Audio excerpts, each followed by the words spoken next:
Welcome to Voices of the Community, which explores critical issues facing Northern California communities. We introduce you to the voices of community thought leaders and changemakers who are working on solutions that face our fellow individual community members, neighborhoods, cities, and our region. This is George Koster, your host. This episode is part of our documentary series, From Bankruptcy to Reinvention, the City of Stockton, California. The documentary series attempts to provide listeners with the insights, points of view, and personal stories from the various voices of changemakers working to reinvent the city of Stockton. The interviews were conducted from August to September 2016, leading up to the election of Mayor Michael Tubbs, who is our central character in the series. The interviews in the documentary series have been edited to fit into our show format. The unedited full interviews will be posted on my website, georgekoster.com, along with each episode of the series. I think that the bigger issue, though, now that I'm a teacher, is that I've seen the academic achievement of our students is impacted by the larger community issues of poverty, crime, lack of economic opportunity. And I think for too long, Stockton Unified Schools have viewed the work that we're doing in the classroom as being separate from the work that we're doing to uplift our communities. I think the assumption that we're operating under is that you can't fix schools without fixing communities. In this episode, we feature the voice of Lange Luntao, a third-generation teacher who has taught at Aspire Langston Hughes Academy and a self-proclaimed education nerd. Education is one of the few ladders out of poverty, and like public schools throughout California, Stockton's public school system has had many failings. Lange shares his passion, insights, and organizational work with youth, parents, and the school system as part of the nonprofit Reinvent South Stockton Coalition's work to reinvent Stockton Unified School District. My name is Lange Luntao. I am a teacher in Stockton. I teach college-level sociology, economics, and ethnic studies at Aspire Langston Hughes Academy, and I work with the Reinvent South Stockton Coalition on the education organizing piece, otherwise known as the South Stockton Schools Initiative. Tell us a little bit more about the initiative itself. How did it get created? Who was behind it?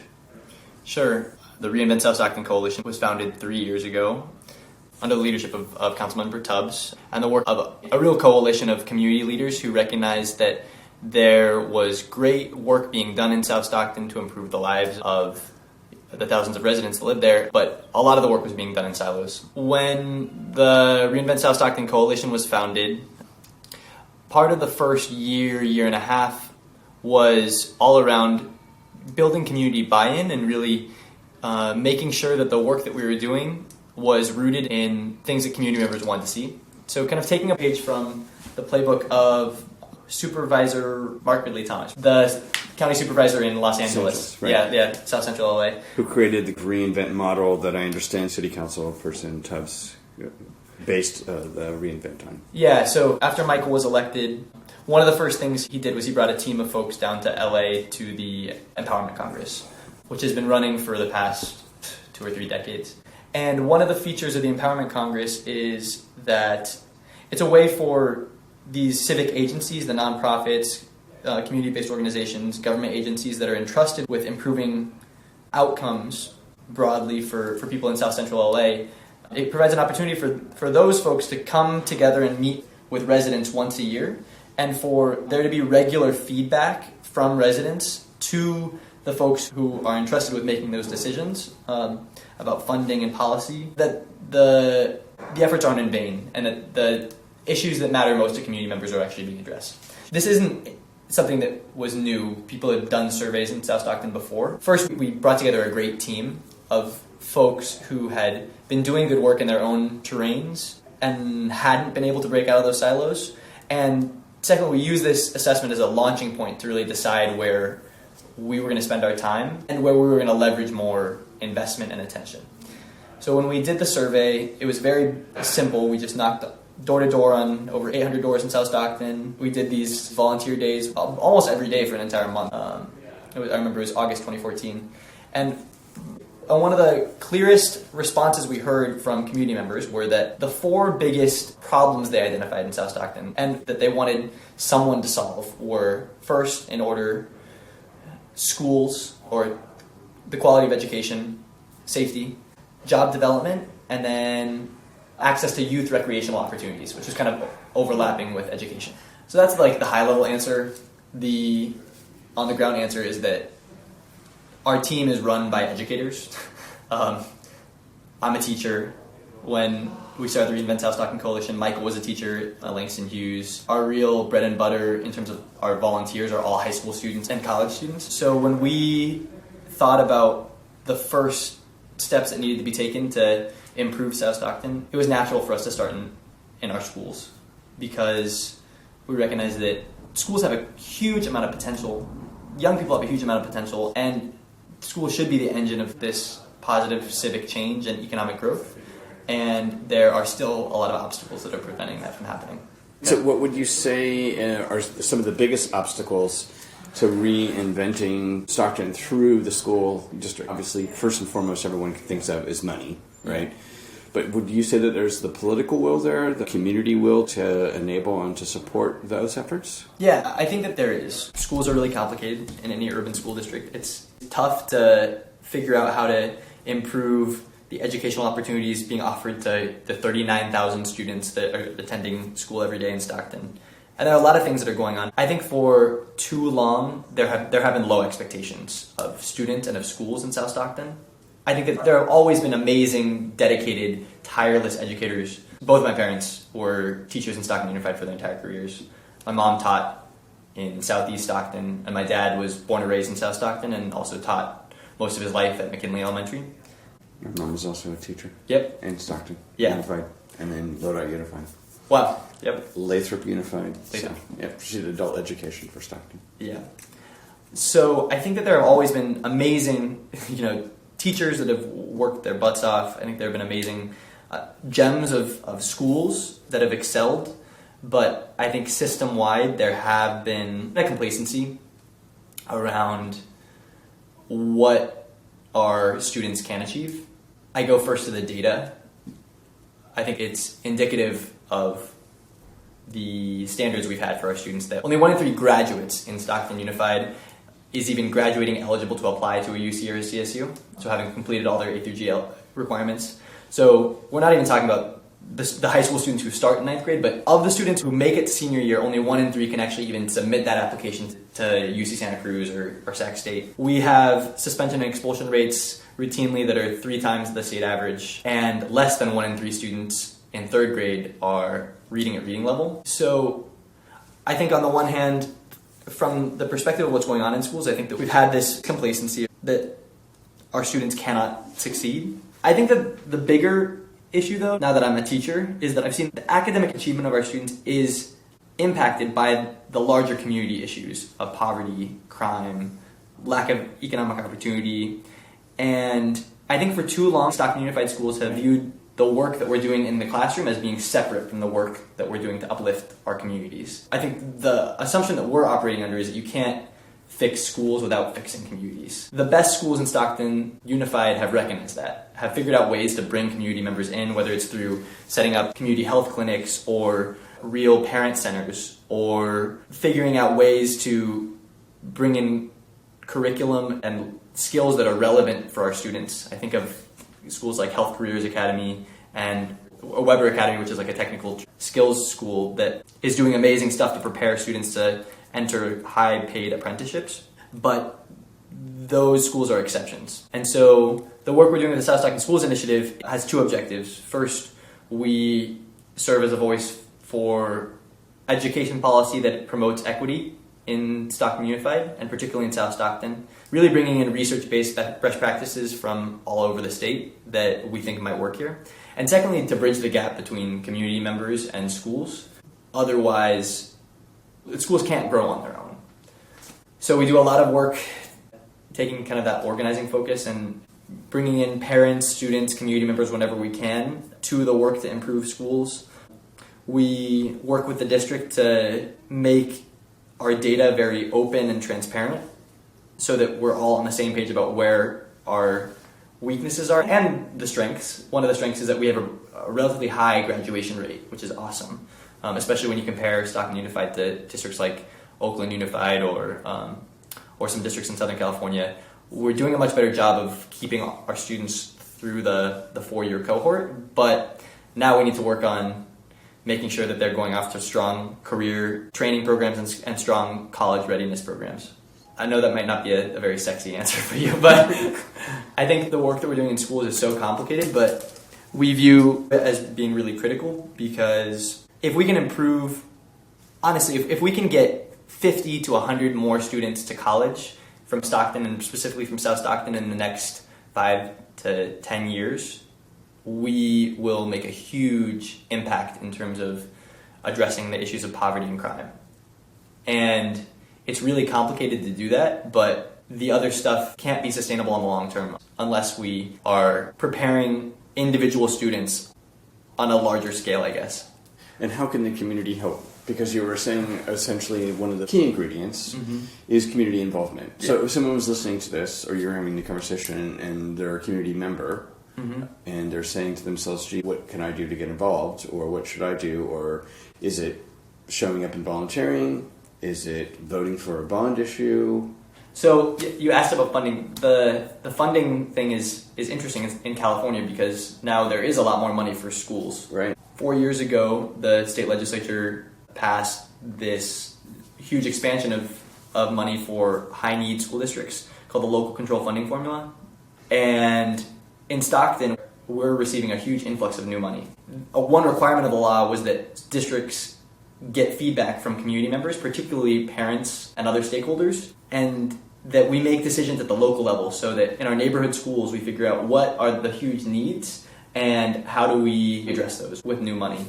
I would say, first we need people who are engaged at the neighborhood level, that are willing to go to their schools and say, hey, so what's happening to our 800 students every year? Where are they excelling? We have a ton of data now. That's one of the great outcomes of No Child Left Behind. It's one of the few good outcomes of No Child Left Behind. We know where our schools are. But now I think it will take parents and community members really having the tough conversations, the honest conversations with their local school districts, with their local teachers and principals around what the neighborhood needs are. And so it's hard to say at a broad level. For me, because I know that we have a huge brain drain, I want us to be training many more students that go on to college and come back. We have jobs in Stockton. We don't have enough folks that are trained to take those jobs, that have either the career tech skills or the college degree credentials to fill those jobs. In Stockton Unified, last year we had 60 teacher vacancies, 60 full-time teacher vacancies, and we can't recruit teachers fast enough. You're listening to Voices of the Community, which explores critical issues facing Northern California communities. This is George Coster, your host, and if you're just joining us, in this episode, we are discussing the reinvention of the city of Stockton, California, with our guest, Lange Luntao. Lange is reviewing his work with both the Reinvent South Stockton Coalition and the South Stockton Schools Initiative, which are part of the ecosystem of wraparound organizations and services Mayor Tubbs and community leaders have created to address the educational, health, and economic development issues facing their neighborhood and the community at large. So, at the big level, I think there are issues that we need help with. There are issues that we need to mobilize community energy around. But I think that for me, the best thing that a community member in South Stockton can do is go to their local district, their local school, and ask the principal, where are we excelling, and how can we use these new resources that we've been given and use this new opportunity to improve academic outcomes even more. For folks that are listening, that community members in Stockton more broadly, I think it'll take us just shifting what we think about our students. And I think about how one of the issues that we have in Stockton is that we have several school districts within our city boundaries. I think for too long there's been this division, and families have been afraid of each other.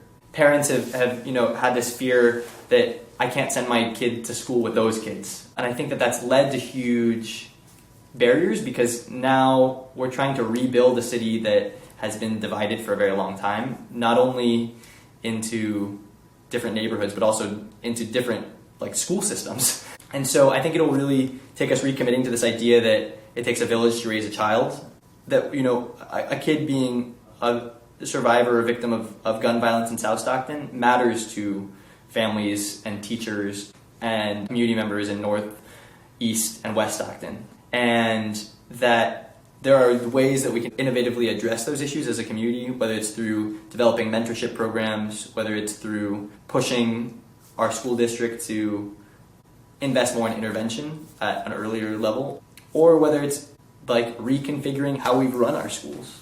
So that gets back to the big pool of money, right? That's now flowing in from the state. Yeah. And the community's supposed to be engaged because in the past the funds were given to, the inner circle and they could deem where the money would go to. Yeah. As a community member, how would someone get engaged in helping, would they show up at public meetings? Yeah. There's public outreach.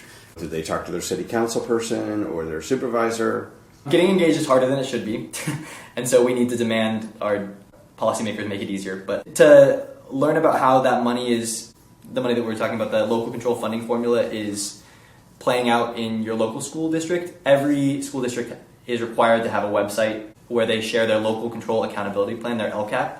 In Stockton Unified, all you need to do is go to the website, stoctonusd.net, and click on the LCAP site, and it breaks down the funding in a less than accessible way. I wish that they would do it a little bit better. And also gives a calendar of events for all the community outreach sessions. But I think beyond that, it's as easy as just going to your local principal and saying, hey, I want to see our data and I want to figure out how I can be useful. I think sometimes those face-to-face conversations are more productive. And I think most school administrators, most teachers want to have those conversations. They just don't often happen. So let's turn to kind of some lessons learned. You guys have been at it for about 3 years, and have best practices been developed out of your execution of what appears to be like a pilot? Sure. And then from that, are there schools or organizations and schools together that you would point to that are examples of where you guys are going? Sure. So lessons learned over our work in the last 3... Well, the South Stockton Schools Initiative has only been around for a year. Okay. So we're just coming up on our first year working in the education sphere. Right. It's been a really busy year. Mm-hmm. Lots of lessons. Lessons. That you're still capturing. Still capturing. But I think the most heartening lesson has been that there are dozens, hundreds of community members that want a say in how their schools are run. The evidence I have for that is that we had 3 big community events this year. Last fall, we mobilized a bunch of folks in preparation for the selection of our new superintendent. Stockton Unified was searching for a superintendent and was seeking community input, and wasn't getting much. So we decided to host a community coming together in South Stockton, and 55 people came out and had a really great, deep conversation about the sort of superintendent they wanted to see. The report is online, but basically they wanted to see a superintendent that could offer some stability, that understood how to work with a low-income community, that came from Stockton and really got how to treat family members and community members with respect. We're very proud that the new superintendent, Eliseo Davalos, who just started in Stockton Unified 2 months ago, exhibits many of those characteristics. I think that that's a step in the right direction, and I applaud our school district and our school board members for making the right choice there. I'm very optimistic about that. I think we also found that even with these really heady, complicated issues like the local control funding formula and LCAP, I think often these systems make it way too hard to have a voice. But we found that when you prioritize relationships with family members, with teachers, with local community leaders, then you can really get to those honest conversations. We've had a lot of really great conversations and really great action over the past year around what will it take to actually prepare a student for the real world. My bias is that I think we have huge college gaps in our community, and that also might come from the fact that I teach at a charter school that expects all of our students to graduate ready for college, all 100% of them, and they do. But I have been grateful for the community members who have come out and said, we really, the thing that we want most is strong career technical education, so that our kids can get those jobs in solar tech, so that we can become the hub of green energy. And I think that our policymakers don't often have enough time or make enough time to have those deep conversations. For us, when we were breaking down the details of this local control funding formula, the LCAP, it took us 4 2-hour sessions with a group of 20 parents to explain the broader context, both like what a school budget is, and then the impact of this money, and then also expose them to different models that school districts around the state are experimenting with. So that was 8 hours, and I can't imagine any school system. It's hard to find that time in the context of these, weekly board meetings and the structure that has been built for community members to get involved, but it's really valuable. And I think the feedback that you gain is really valuable. As a result of that, we recognize that our community members really wanted to see strong goals, strong specific goals.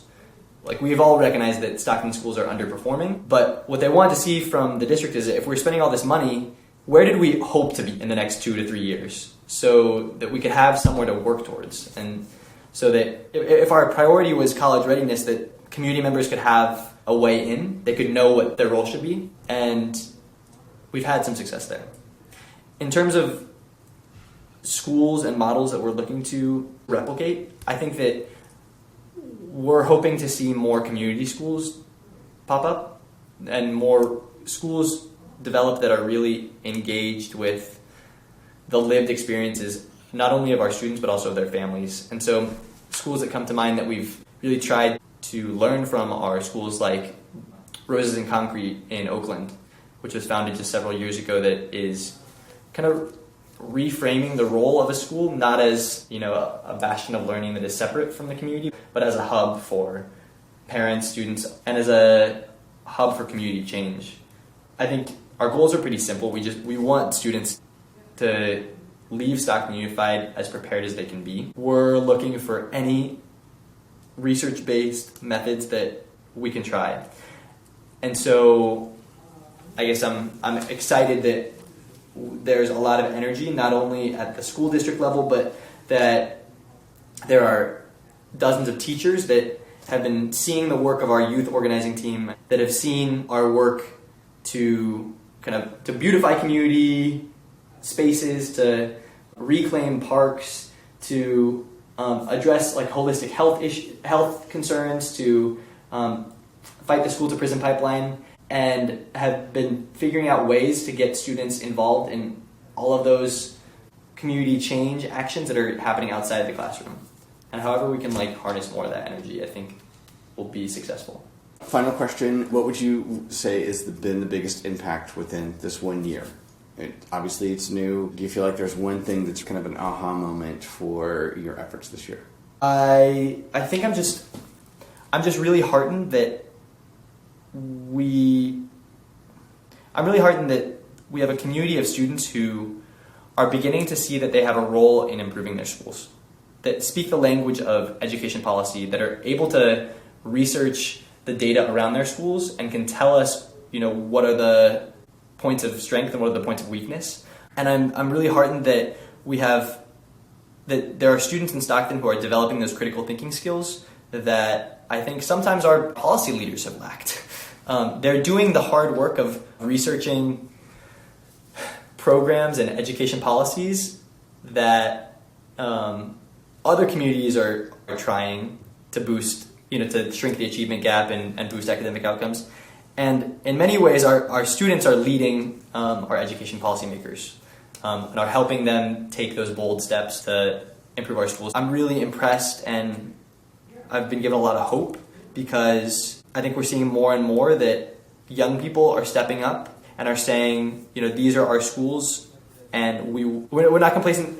We're not going to stand by as our peers and our siblings and the rest of our families continue to lack the high quality educational opportunities that they deserve. And so they're really figuring out ways to get involved, whether that's to clean up a park on a weekend or to develop a proposal for the use of this LCFF money, which we have a group of 40 students right now that are preparing to bring back to the school board. So I guess I'm just really excited to see that a lot of this change is being driven by students who are in schools every day and see their roles as leading change rather than waiting for change to happen to them. That's it for this episode of Voices of the Community. When we conducted this interview in late summer of 2016, Lange was running for a seat on the Stockton Unified School District Board. Lange went on to win his election and is a board of trustee for Stockton Unified School District. Lange continues his work with Mayor Tubbs to reinvent Stockton through his role as executive director of the Reinvent Stockton Foundation, created by Mayor Tubbs. The Reinvent Stockton Foundation has created the Stockton Scholars, which is a guaranteed college scholarship for any Stockton Unified School District graduate. Stockton Scholars was born out of Mayor Tubbs' Phoenix Scholars Program. Please listen to the interview with Mayor Tubbs' old college friend, Rebecca Fenton, who shares background on the Phoenix Scholars Program with my co-producer, Nick McClendon, in Episode 1. In today's episode, Lange references youth organizer Jasmine Delafosse, who is featured in Episode 7 regarding her work in organizing youth as part of the Reinvent South Stockton Coalition. Voices of the Community is a labor of love. This documentary series on the city of Stockton's reinvention is a tribute to my mother, Josephine Coster-Wiley, who grew up in South Stockton and passed away during the production of the documentary series. My mom was a first-generation Italian immigrant whose family migrated to Stockton and owned a motel on the Old Charter Way, now renamed Martin Luther King Boulevard, in the heart of South Stockton. Mayor Michael Tubbs also grew up in South Stockton with his single mother, Ricole Dixon. Throughout the series, you'll hear voices of community members who are working with Michael Tubbs in both creating new organizations as well as working with fellow community members to reinvent both South Stockton and the greater Stockton community. I want to thank my associate producers, Eric Estrada and Nick McClinton, as well as advising producer, Malcolm Cecil. Please go to georgecoster.com to check out our next episode of From Bankruptcy to Reinvention, the City of Stockton, California documentary series, as well as our archived past shows, which feature community voices working on solutions to critical issues facing Northern California communities. Please rate us on iTunes or wherever you get your podcast and share the story with your friends. Follow us on Twitter @GeorgeCoster and email us at george@georgecoster.com. I'm George Coster in San Francisco, and thank you for listening.